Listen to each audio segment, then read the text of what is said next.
नमस्कार, मैं आरती खबर बात की खास बात में सभी दर्शकों का स्वागत करती हूँ। दत्त जयंती के अवसर पर आज हमने चर्चा हेतु आमंत्रित किया है श्री नरेंद्र सुर्वे जी इनको, जो कि समाज में धर्म जागृति और धर्म प्रसार करने वाले हिंदू जनजागृति समिति के कार्यकर्ता हैं। नरेंद्र जी, आपका स्टूडियो में स्वागत है। नमस्कार। नमस्कार नरेंद्र जी, आज का दिन विशेष मतलब इतना ही आध्यात्मिक है कि हर जगह पे दत्त पूजा का माहौल है।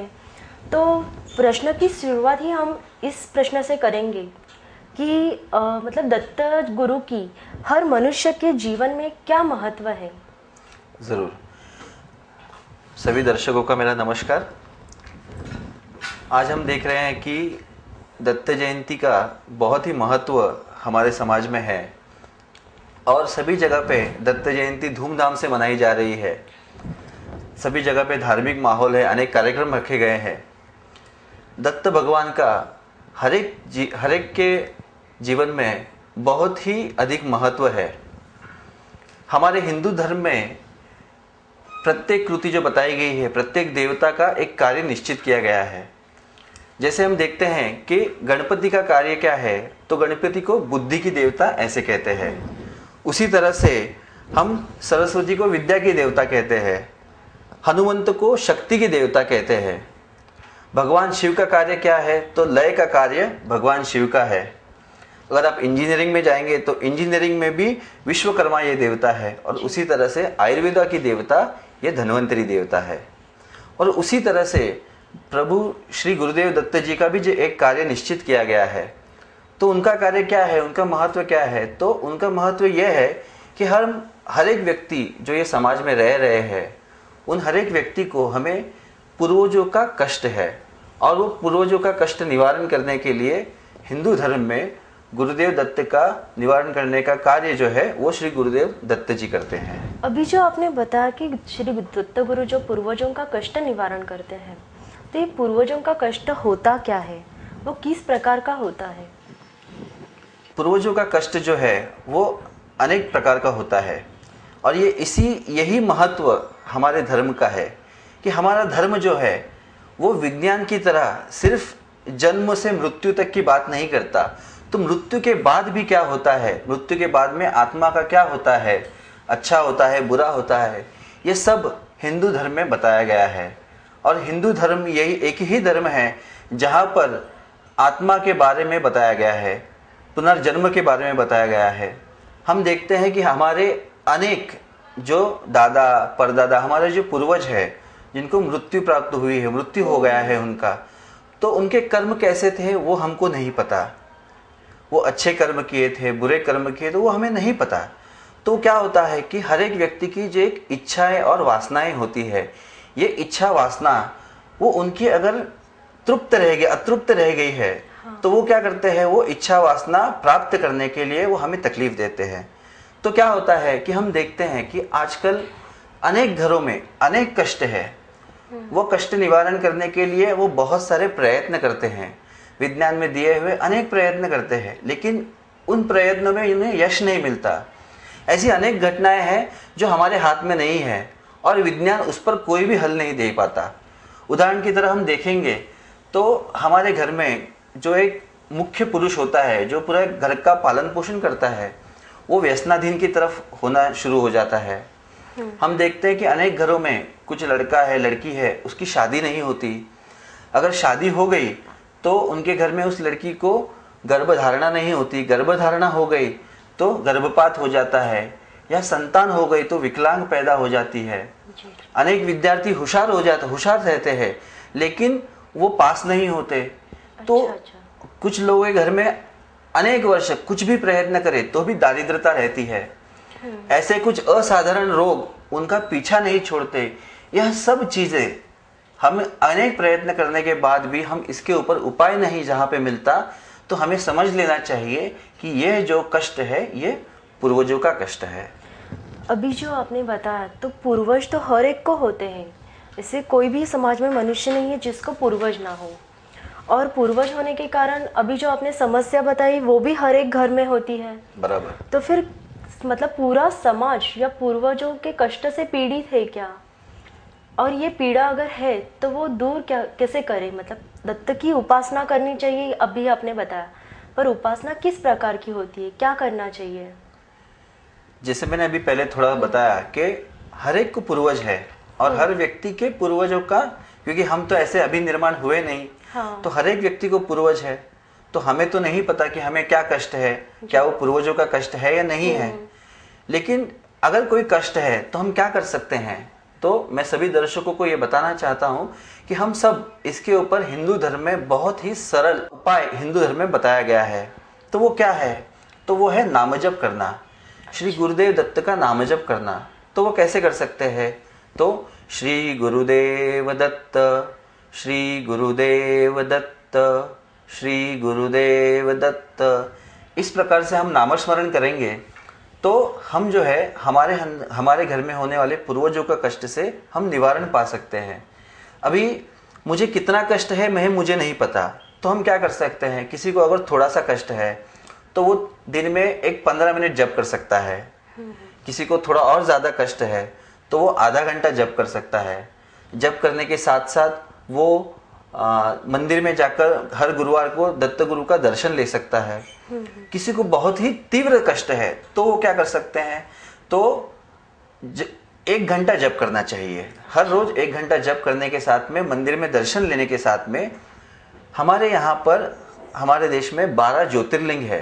उन ज्योतिर्लिंगों में से एक कोई जगह पर, जैसे उदाहरणतः महाराष्ट्र में त्र्यंबकेश्वर है, तो त्र्यंबकेश्वर आदि तीर्थ स्थानों पर जाकर हमें क्या करना चाहिए, तो वहां पर जाके हम त्रिपिंडी श्राद्ध कर सकते हैं, काल सर्प शांति जैसी विधियां कर सकते हैं।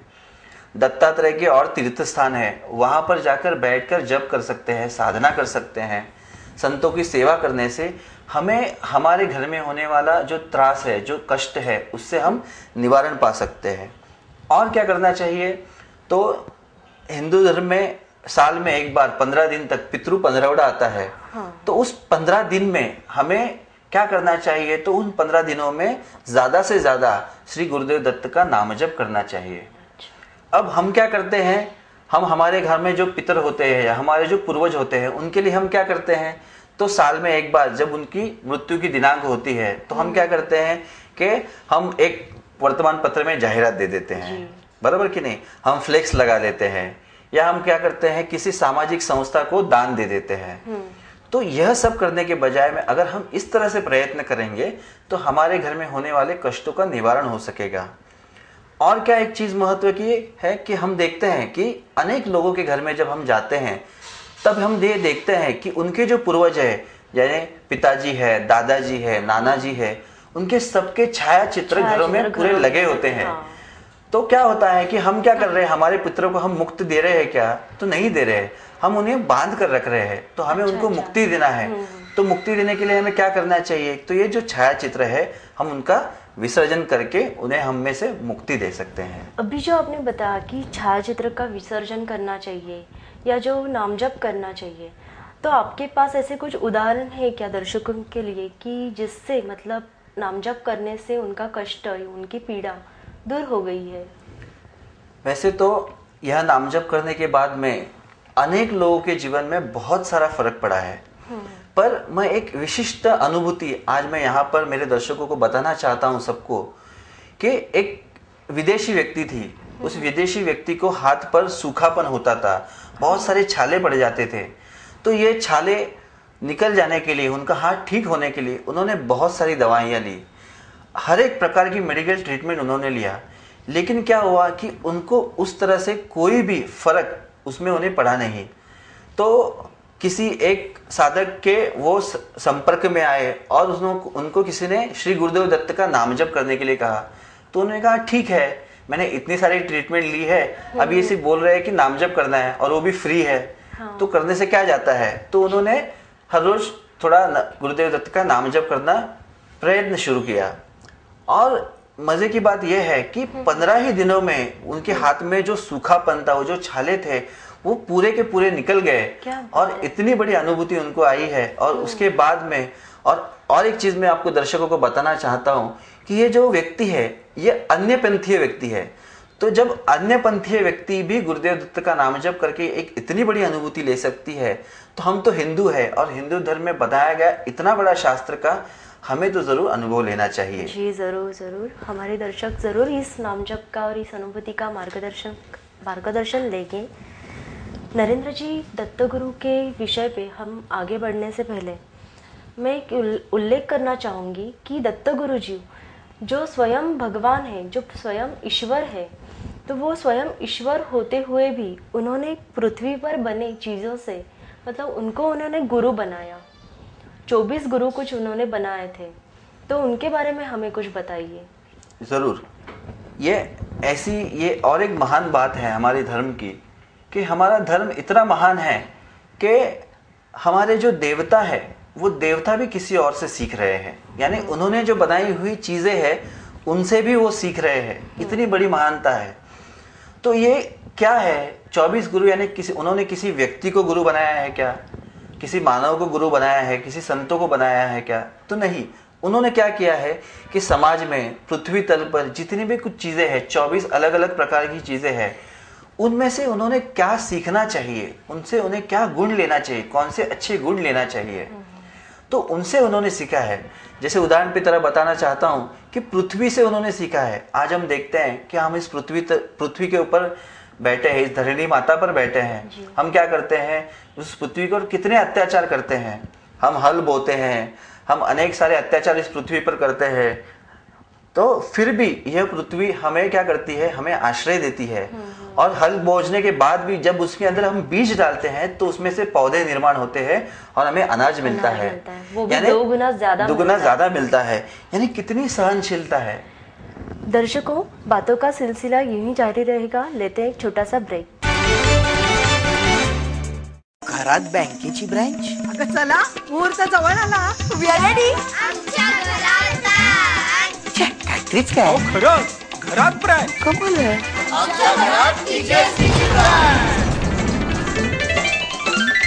आता TGSBतलं खातं तुम्ही इंटरनेट आणि मोबाईल वापरून घरातूनच ऑपरेट करू शकता. कारण आता आपले TGSB मध्ये सुद्धा आहे इंटरनेट बँकिंग, SMS आणि RTGS NEFT सेवा. अरे वा, आता बँकिंग इज नो टेन्शन.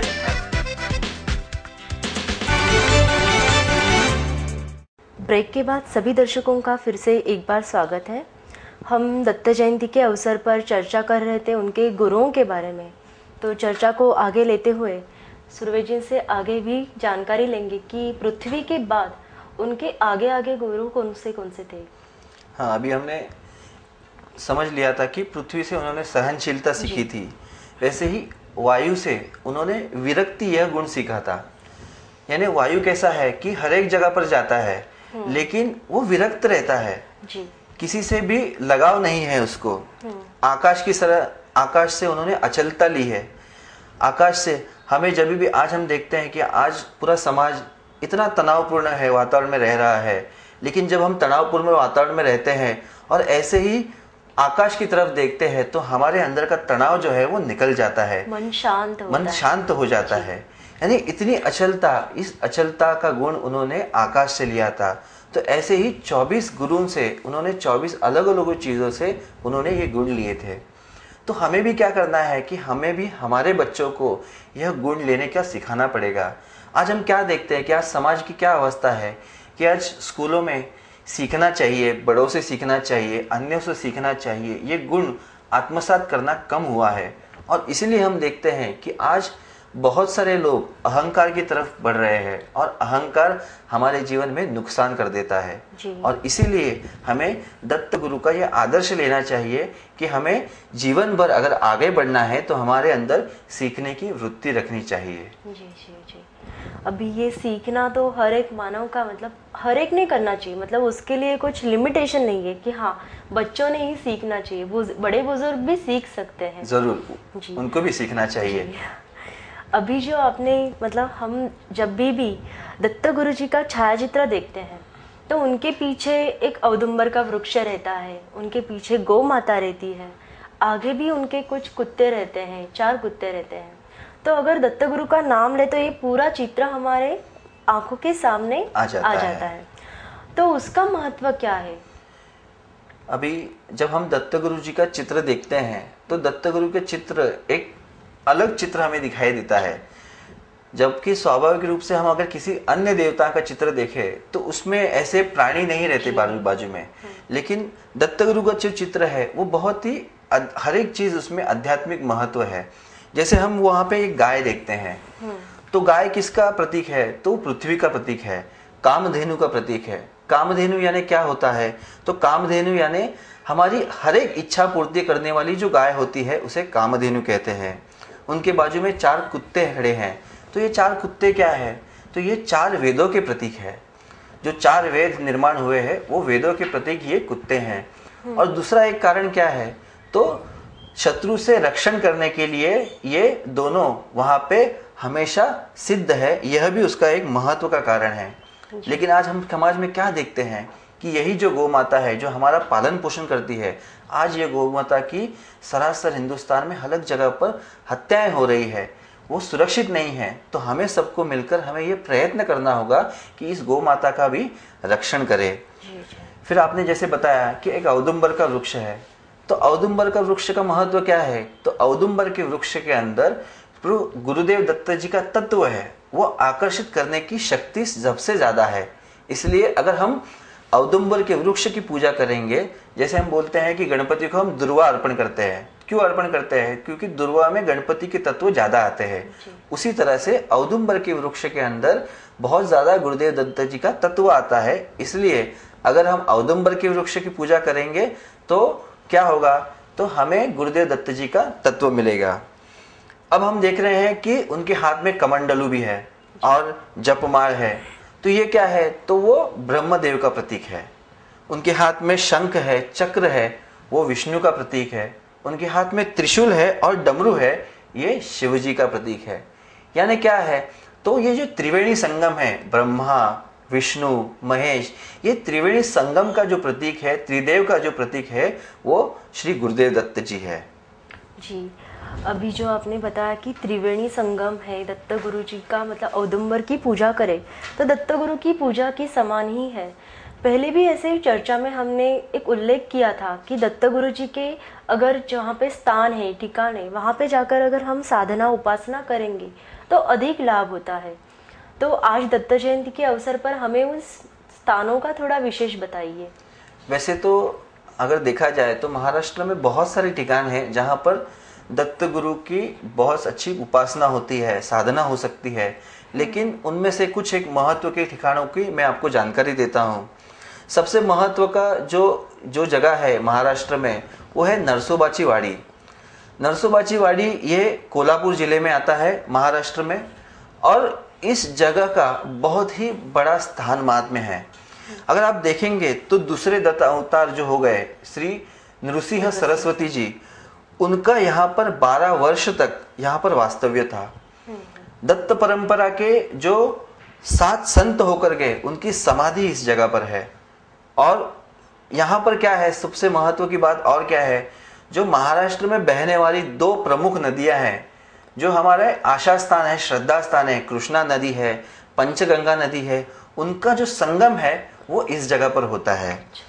और उसके बाद क्या है, तो संत टेम्बे स्वामी जी महाराज जो होकर गए, उनका भी यहाँ पर ये प्रेरणा स्थान है। तो ऐसे इस जगह का महत्व है, ऐतिहासिक महत्व है, भौगोलिक महत्व है। और उसका आध्यात्मिक महत्व क्या है, तो अगर यहाँ पे, क्योंकि यहाँ पर दत्त गुरु का बहुत ही ज्यादा पवित्र स्थान है, अगर हम यहाँ पर जाकर अगर हम पितरों का लिए हम श्राद्ध करेंगे तो पितरों को यहाँ पर सद्गति मिल सकती है। किसी एक व्यक्ति को अगर किसी भूत पिशाच की बाधा है तो वो यहाँ पर जाकर अगर साधना करेगा, नामजप करेगा, तो उसको भी इससे मुक्ति मिल सकती है।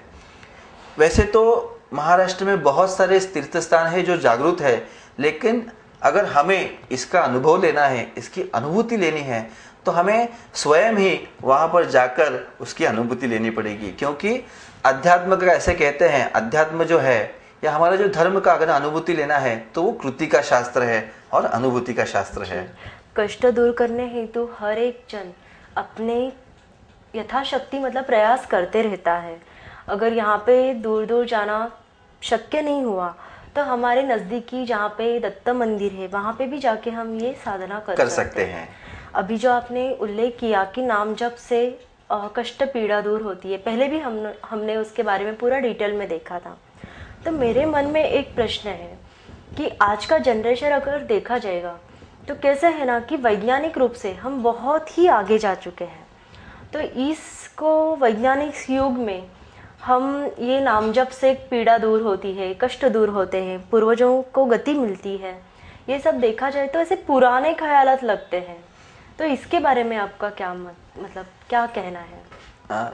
सच है ताई, आपने जो प्रश्न पूछा ये सच्चाई है कि आज आपके जैसा जो विचार आज बहुत लोगों के मन में आता है, और हर एक व्यक्ति नहीं लेकिन बहुत सारे व्यक्ति इस तरह के सोच रहे हैं कि हम आज 2013 में बैठे हैं, और किस तरह से हम सोच रहे हैं कि अगर हम धर्म के बारे में सोचते हैं तो हमें क्या लगता है कि हमें पिछड़ापन लगता है। हम सोचते हैं कि हम विज्ञान में इतने आगे निकल चुके हैं, लेकिन इतने आगे निकलने के बाद में हम नामजप के बारे में सोचते हैं तो हमें लगता है कि हम कितना पीछे जा रहे हैं।